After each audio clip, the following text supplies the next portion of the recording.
Replace the thermal expansion valve along with new air filters to get system back up and working properly. Let's get into it.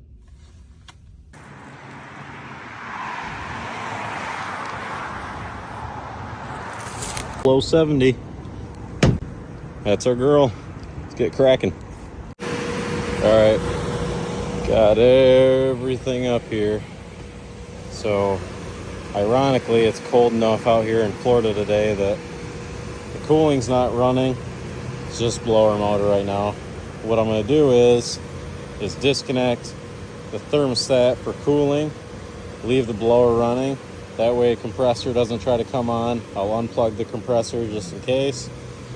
And then I'll do the repair with the blower still running. That way we don't have to disable any other air movement in there.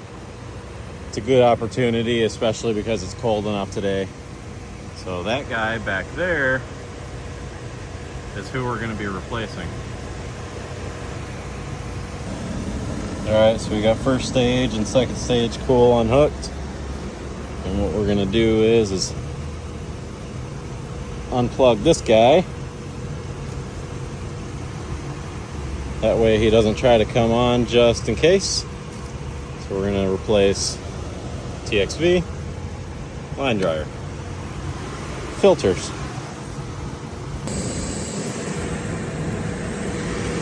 All right, so I took my electric meter, made sure this was 110. It's a 208 unit, so I hooked my dead man to the outlet. Got a recovery machine going, and we're recovering to the tank. Got the filters in while we're waiting for recovery. See where we're at.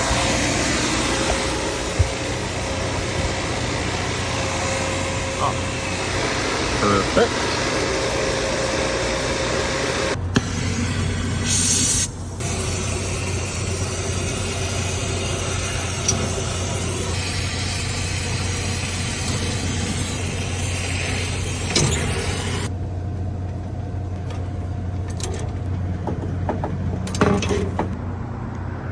Crafty. I think that one needed a little more heat to it. What the?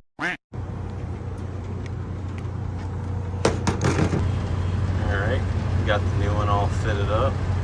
We'll climb in there and braze these back in. And then we'll come over here and throw the line dryer in.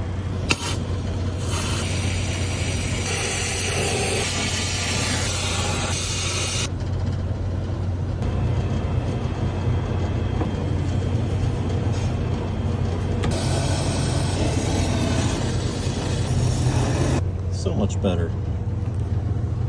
It's not scorched to death. So now we just need to throw a mounting strap on it and we'll be good. What do we got? We're almost there. Got line dryer, new caps and shraders there. Got TXV back there. Throw this fan back in and fill her with charge and see what she does. 12 pounds, 410A. We'll pull the scale out, charge her up. Pulling heat. Pressures and temps looking good. Got the door on. Got the good old trusty door stop while we're charging her up. Pressures and temperatures look good. We're gonna clean our mess up and get out of here. See you on the next one.